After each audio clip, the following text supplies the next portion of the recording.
Hello and welcome to Simple Podcasting for the Classroom. Hello, my name is Josh Porter. I am the 4th and 5th grade music teacher at the intermediate school. I also do the 5th grade GT pullout class. What we're going to talk about today are podcasts in the classroom using WeVideo. I know teachers like to keep things simple for themselves and for the students, so you're not getting bogged down in the technology part and kind of the learning gets glossed over for the point of the project. So I think WeVideo podcast will be a tool that is simple for both you and the students. I'm going to start off with a very simple example, and then I'll go into more of the detail editing if they want to do a little bit more, if you have more time to do something like that. And then hopefully I'll have a linked finished project for you as well. All right, so the first thing I do is I have them go to Schoology, or if you're using the Google Classroom, you can do that too. And there's a link in there to the Robinson WeVideo account. If it's your first time, you join with a new account and then sign in with your school login information. If you've been there before, you join with an existing account. Sometimes it takes you right to it, and sometimes you have to re-log in. So this is called the dashboard. This is where all your projects will be saved. And you saw me just delete one, so you can delete them from here if you're done with them. If it's kind of a scrap copy or something, but you can always come back here, and that's how you get in to edit them as well. All right, so this is the kind of the home page called the dashboard. There's 4 buttons up here depending on what you want to do. We're doing podcasts. So we're going to click on the podcast button. Go ahead. It doesn't matter what you do right here. Just my project is fine. You can always save it as something else, and I'll show you how to save it a little bit later. All right, it says get close to the mic and click record. If you're just using the computer microphone, it's not going to be the best quality, but it will work. I've used it in my class until we were able to get external microphones. I do use the snowball style microphone now, and it does work a lot better. I'm actually recording this one just on my computer microphone because I didn't have access to the microphones in my class today. So the microphone from the computer will work. It's just it won't be quite as good quality, and it does pick up a little bit more of the background noise. So anyway, get close to the mic, click record, and it'll count them down. And as soon as it says go, then you can just start recording your episode. Okay, and I advise that they write it down beforehand so that they not just trying to fly off the cuff. I tried to write some notes down for myself today so I can do this in 1 take and not 20. So when you're done, you hit stop. You can listen to it. If you don't like something, try it again. Or if you're done, you hit save. This will put it into your media folder. Now, this doesn't really have anything to do with your specific podcast. All of these recordings are going to be there no matter what. So when you go back and you start a new project, all of these are still going to be there for you to pull into your project and use for other projects as well. I advise right-clicking on it, renaming it. Just name it episode 1, and then they can keep up with that, and they'll know what they're looking at. You can also right-click and delete these if you don't need them as well. All right, so what it does is it puts it down here for you in VoiceOver. Now, if you're with the younger kids or you're just wanting this to be the simplest project, just a different way for them to record their voice, to practice with different forms of communication, or just different ideas for project submissions, then they can be done right there.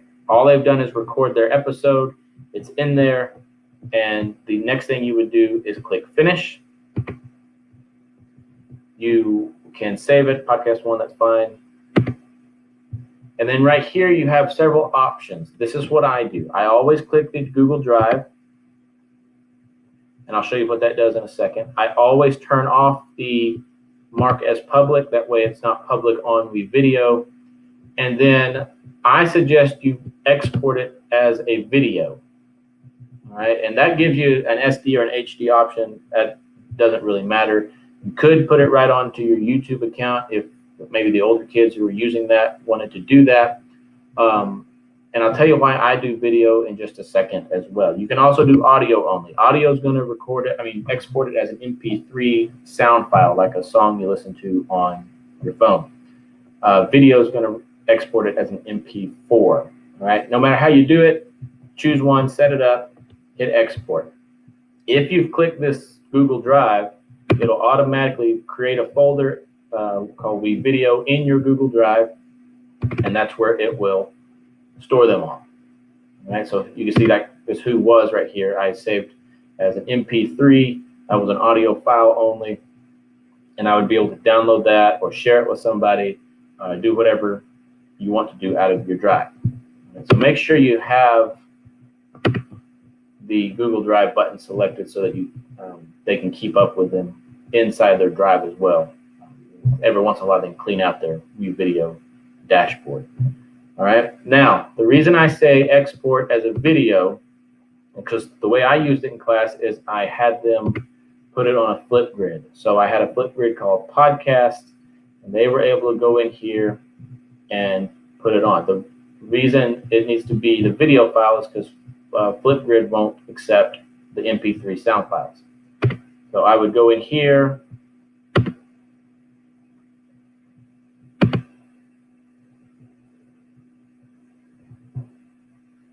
and then I would just upload the file. I would download it to the computer. I'd go in, I'd find it, and I would upload it, and then it puts it on. And you can see I've got lots of students putting their things on here. Now it shows their picture, but that's because Flipgrid does a picture. But when they go in there, it's just a black screen and just their voice recording. All right. So that's why I say export as a video, because the best way I found to share it with other students and with parents is through Flipgrid, because you could also go in there. You can print off all their QR codes, use it for an open house type thing. I could share individual ones on Twitter by getting the link if I wanted to. So I liked Flipgrid for that reason, because it was the easiest way to kind of push it out a little more publicly, but with still some control. So that way other kids can see it, parents can see it, and they feel like they have a little bit more of a reason why they are creating these podcasts, other than just for you, the teacher. All right. So there you go. I'm gonna hit cancel now. Now, that's the simplest way. All I did was click podcast. I came in there, I recorded my episode, and then I went to finish and I exported it. And whatever you have them do with that export is up to you. I can save it as whatever I want, and then that would be it. Next time you could come in here if you wanted. You could go, let's see, it was called Podcast 1. I could go into Edit. You could have them actually delete this one and record a new one, and then make sure you save as, and you can save it as Podcast 2. And then you just keep going as you record different podcasts. All right, for the more advanced editing, I like to click on this, and I like to edit in full screen. That way it brings it up. I can slide this plus or minus. I like to have it way down where I can kind of see everything at once. All right. So here's some things I would do with editing. If you're in like an enrichment class, Katie Grissom had the kind of the makerspace innovation class over at the intermediate school last year. Would work well in that. A GT class like mine, where the project kind of is the point, not necessarily the subject of the project, but doing the project, you have a lot more flexibility and time than you might in an English or math or history class. Here's some more detailed editing that would make them better. All right, so I've recorded my podcast. What I want to do is set up an intro to that podcast to make it sound more professional. So I can click on this and I can drag this down a little bit later in the episode. What I'm going to do is I'm going to go to audio, and they have a lot of songs in here.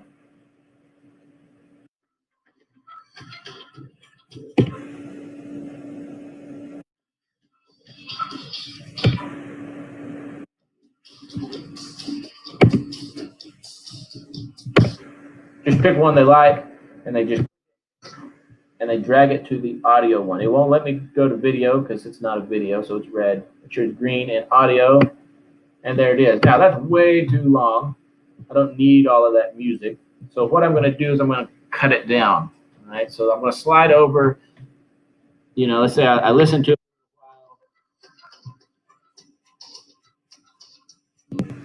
Kind of, okay, I want it to run about right here. I go up here. I hit the scissors. Now, these are two separate sections now. I can move this one down out of the way, or I could just make sure it's highlighted, go up to trash can, and delete it. So now I've got a little music intro to my podcast, and you can control the volume of that with this little slider here. You may not need it up quite as loud, especially if it's covering up your voice. You can click on it and control it here. Maybe I want it to run a little bit, and then I need it to go down. I can click another white button, and I can drag that down.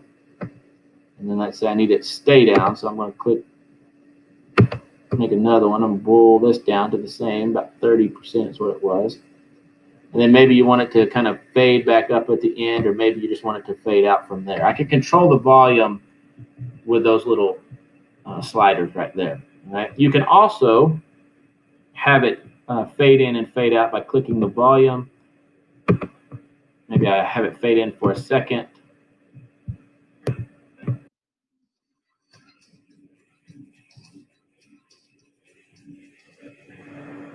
All right, then I have it fade out. Now, you can have just music going into your podcast, or another thing you can do, go back to my media, and I can hit narrate. Narrate's going to be the same thing as this voiceover right here. So I'd hit narrate. Keep the mute on, that way nothing plays in the background. I hit record, and I will record some sort of intro to my podcast, an intro that's going to happen on every single podcast episode, no matter what that episode is about. Same thing, hit stop if you like it, then hit save. And I've already got one called intro. I could rename this intro or whatever. And you see it put it here down in the voiceover. If sometimes it may create another voiceover too, you can always drag it up so you just have all your voiceovers on one line. So now I want to make this voiceover. This is my intro, so I'm going to have it come in, kind of line up that. You can see that vertical line here. I want it to line up where the music drops down, so I just drag it right there. Okay, now there may be some dead space. You can see this straight line right in here. That's dead space before I started talking. I could drag this slider here and then edit it. Now, if nothing is highlighted and you hit the scissors, it's going to cut the entire page. Well, that's no good. All right, so you can always hit Control-Z and undo what you did. Make sure that you have highlighted the box that you want to edit specifically. All right, so now I want to edit this. That way there's no dead space. Now this little piece is highlighted. I just hit delete. And now this will come in exactly when I started talking. So now what I have is intro music.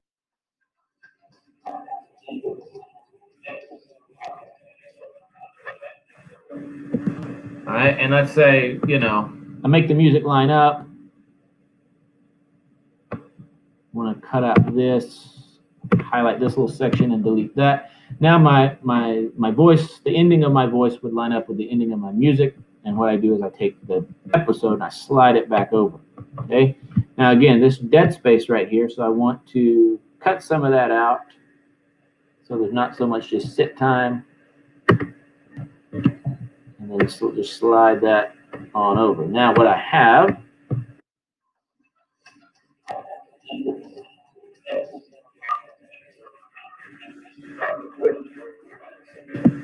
all right, now that all sounds kind of jumbled because it's just me talking. But if it were an episode, you'd have your intro music, you'd have a clean intro, voiceover, something getting them into your podcast, and then you would start your episode. Now, they could put music over top of their podcast, say something like this, all right? But you're going to want to drag that volume way down so it doesn't interrupt or block out the voice. All right, now at this point, I have two different sound files, so I can't use this slider over here. I'm going to have to adjust using these individual sliders, because if I adjust this slider, it's going to adjust the music for every sound file that's up here. All right, let's scroll back. I can test this.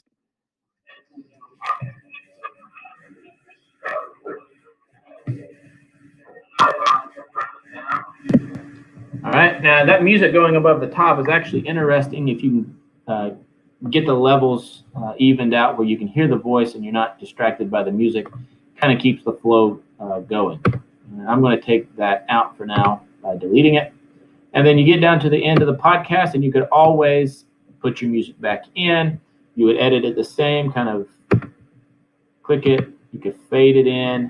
You could fade it out. You could have an outro, an ending that you played every time as well, or you could just have music kind of taking you out of the episode. All right, and then that's it. Make sure you go and you'd save it as, podcast 2, podcast 3, whatever episode it is. When you're done, go to finish. And again, if you have something, if you're putting it on some type of LMS that will accept MP3s well, then audio only would be the way to go. Make sure you take it off of public. Make sure you turn on the drive button so that it automatically puts it in your drive. But if you're using Flipgrid like I did, you are going to want to do it as a video.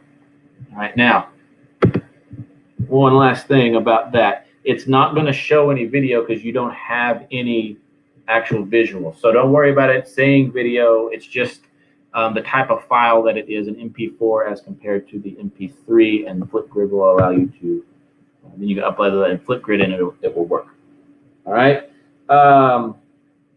Some of these editing tips and techniques, I'm not going to get into all of WeVideo because this is just about the podcast, but if you got more into WeVideo where you were doing video production, actually all of this I'm doing today is being done directly into WeVideo.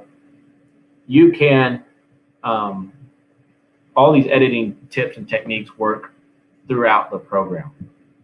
All right, so I'm going to make sure I have this saved. I'm going to save this as number 2. And then I want to exit the full screen. Go back here to my dashboard, and I'll show you what I do from there. All right, so they finished one up. They posted it online, however you're doing that.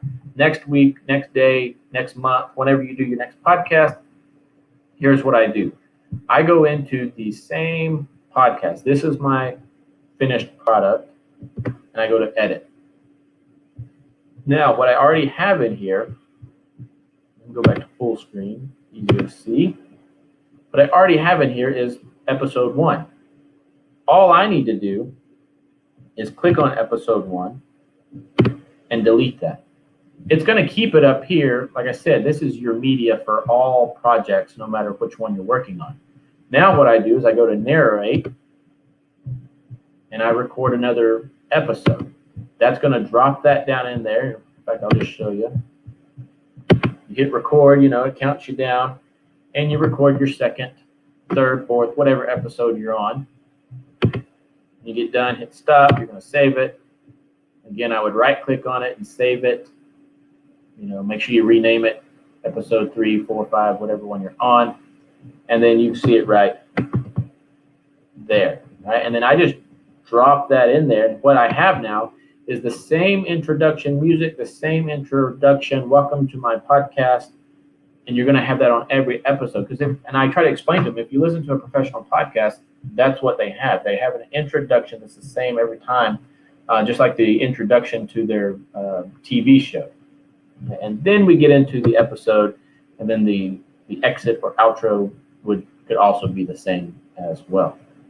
All right, and then I would just make sure I save that. as number 3.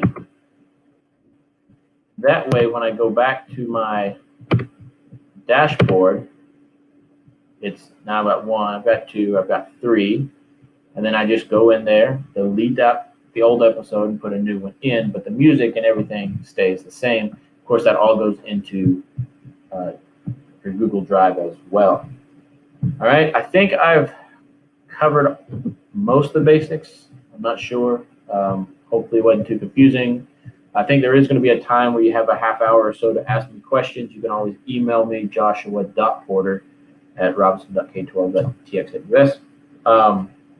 If you have any questions that you need during throughout the year or whatever, if you're trying to use this, I don't mind helping you out. But I do think there will be a live session where you can get on and practice making your own and ask me questions from there, and maybe that will be a little bit easier. All right. So anyway, I hope you enjoy podcasting in the classroom this year. And like I said, I'll try to have a link to a finished project I made so you can kind of hear what an entire episode might sound like without all the instructions behind it.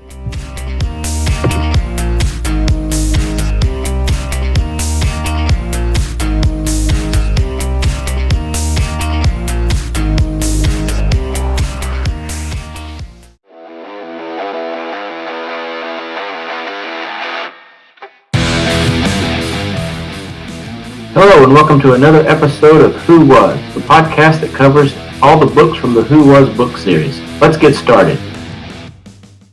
Hello and welcome to the first episode of the Who Was podcast series.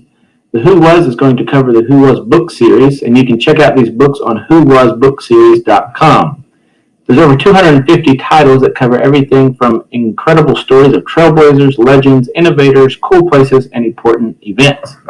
There are 4 subsections of the books. There's Who Was, there's What Was, which covers battles, natural disasters, and social movements.